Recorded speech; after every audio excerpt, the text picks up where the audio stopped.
Mars and Its Canals by Percival Lowell, Chapter 31, The Husbanding of Water. That the canals and oases are of artificial origin is thus suggested by their very look. When we come to go further and inquire into what may be their office in the planet's economy, we find that the idea, in addition to its general probability, now acquires particular support. For this we are indebted in part to study of their static aspect, but chiefly to what has been learnt of their kinematic action. Dearth of water is the key to their character. Water is very scarce on the planet. We know this by the absence of any bodies of it of any size upon the surface. So far as we can see, the only available water is what comes from the semi-annual melting at one or the other cap of the snow accumulated there during the previous winter. Beyond this there is none except for what may be present in the air. Now, water is absolutely essential to all forms of life. No organisms can exist without it. But as a planet ages, it loses its oceans, as has before been explained, and gradually its whole water supply. Life upon its surface is confronted by a growing scarcity of this essential to existence. For its fauna to survive, it must utilize all it can get. To this end it would be obliged to put forth its chief endeavors, and the outcome of such work would result in a deformation of the disk indicative of its presence. Lines of communication for water purposes between the polar caps, on the one hand, and the centers of population, on the other, would be the artificial markings we should expect to perceive. Now, it is not a little startling that the semblance of just such signs of intelligent interference with nature is what we discern on the face of Mars, in the canals and oases. So dominant in its mien is the pencil-like directness of the canals as to be the trait that primarily strikes an unprejudiced observer who beholds this astounding system of lines under favorable definition for the first time, and its impressiveness only grows on him with the study of the phenomena. That they suggested rule and compass, Schiaparelli said of them long ago, without committing himself as to what they were. In perception the great observer was, as usual, quite right, and the better they are seen, the more they justify the statement. Punctilious in their precision, they outdo in method all attempts of freehand drawing to copy them. Often has the writer tried to represent the regularity he saw, only to draw and redraw his lines in vain. Nothing short of ruling them could have reproduced what the telescope revealed. Strange as their depiction may look in the drawings, the originals look stranger still. Indeed, that they should look unnatural when properly depicted is not unnatural if they are so in fact. For it is the geodetic precision which the lines exhibit that instantly stamps them to consciousness as artificial. The inference is so forthright as to be shared by those who have not seen them to the extent of instant denial of their objectivity. Drawings of them look too strange to be true. So skepticism imputes to the draftsman their artificial fashioning, not realizing that by so doing it bears unconscious witness to their character. For in order to disprove the deduction, it is driven to deny the fact. Now, the fact can look after itself and will be recognized in time. For that the lines are as I have stated is beyond doubt. Each return of the planet shows them more and more geometric as sights are bettered and training improves. Suggestive of design as their initial appearance is, the idea of artificiality receives further sanction from more careful consideration, even from a static point of view, on at least 8 counts. 1. Their straightness. 2. Their individually uniform size. 3. Their extreme tenuity. 4. The dual character of some of them. 5. Their position with regard to the planet's fundamental features. 6. Their relation to the oases. 7. The character of these spots, and finally, 8.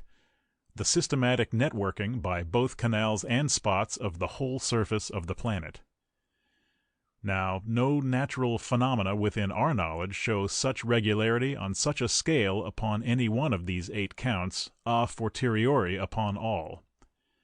When one considers that these lines run for thousands of miles in an unswerving direction, as far relatively as from London to Bombay, and as far actually as from Boston to San Francisco, the inadequacy of natural explanation becomes glaring.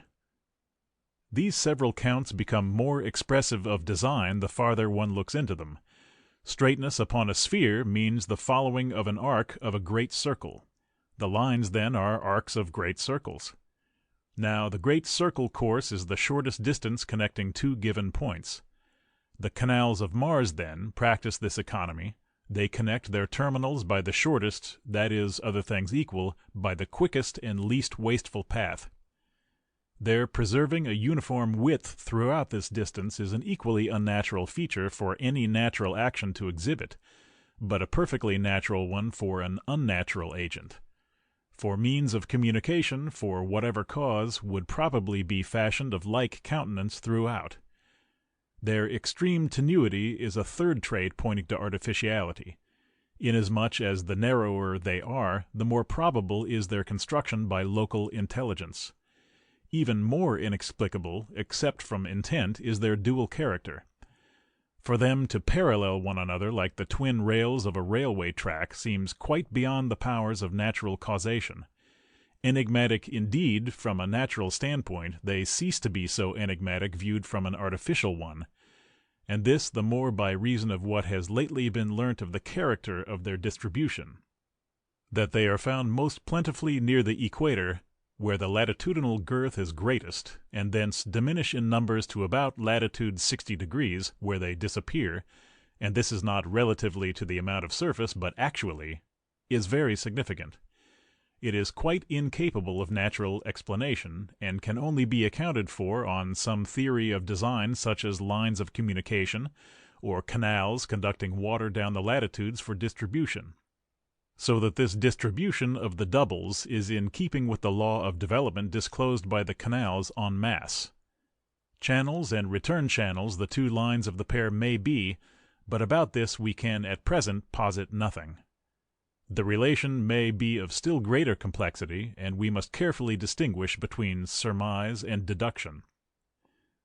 The position of the canals with regard to the main features of the disk has a cogency of its own, an argument from time.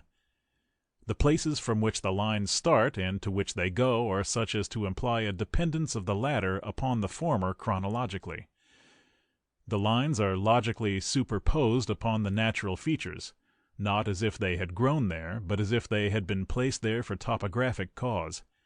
Those termini are used which we should ourselves select for stations of intercommunication. For the lines not only leave important geodetic points, but they travel directly to equally salient ones. The connection of the canals with the oases is no less telltale of intent. The spots are found only at junctions, clearly the seal and sanction of such rendezvous. Their relation to the canals that enter them bespeaks method and design. Centering single lines, they are enclosed by doubles, a disposition such as would be true did they hold a pivotal position in the planet's economy. The shape of the oases also suggests significance.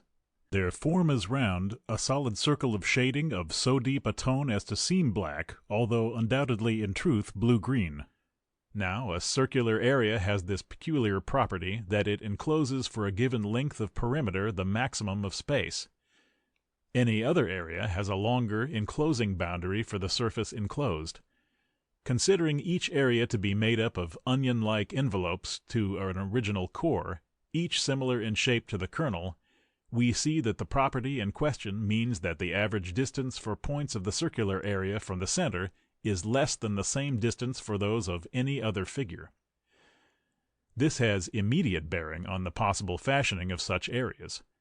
For sufficient intelligence in the fashioners would certainly lead to a construction where the greatest area could be attended to at the least expenditure of force.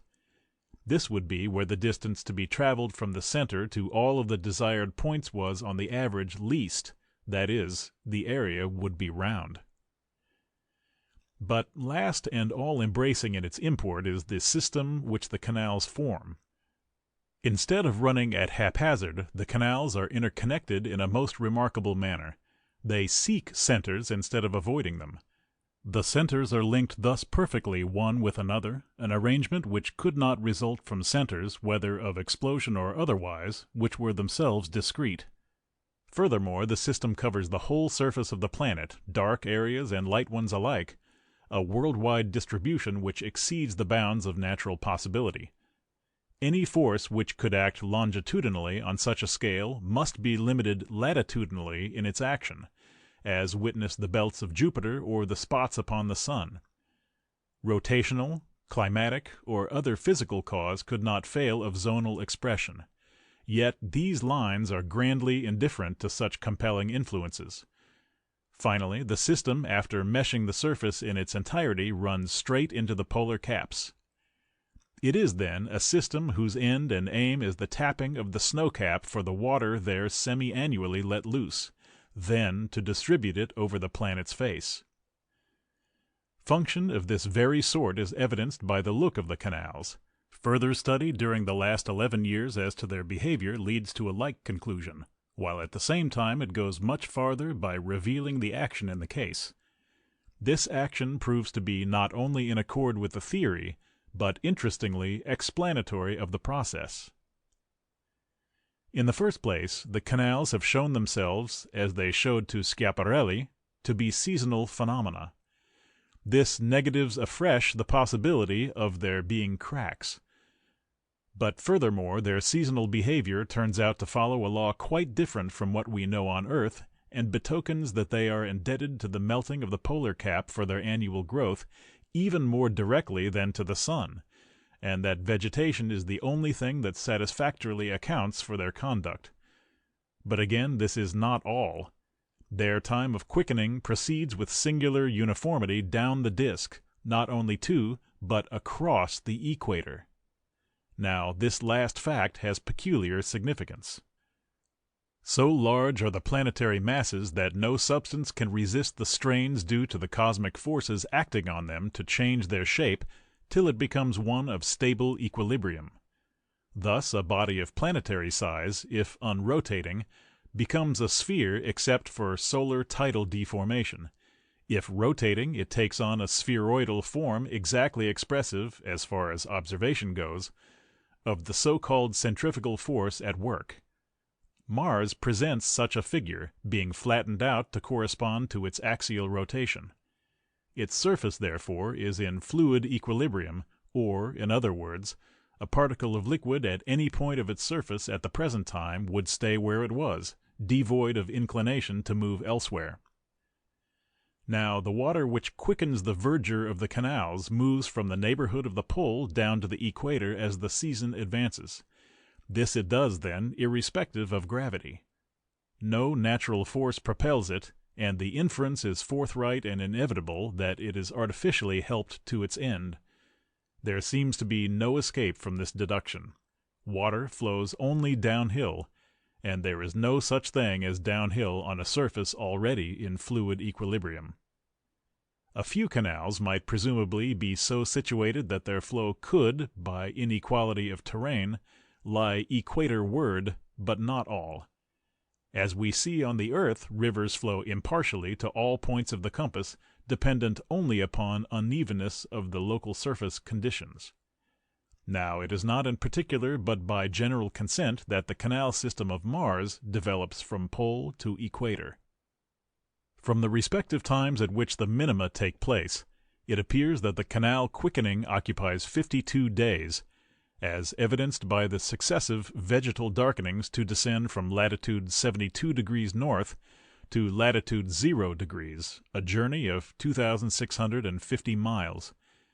This gives for the water a speed of 51 miles a day, or 2.1 miles an hour. The rate of progression is remarkably uniform, and this abets the deduction as to assisted transference.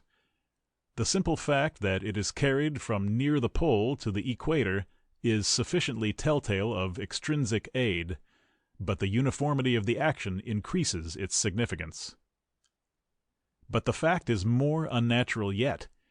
The growth pays no regard to the equator, but proceeds across it as if it did not exist into the planet's other hemisphere.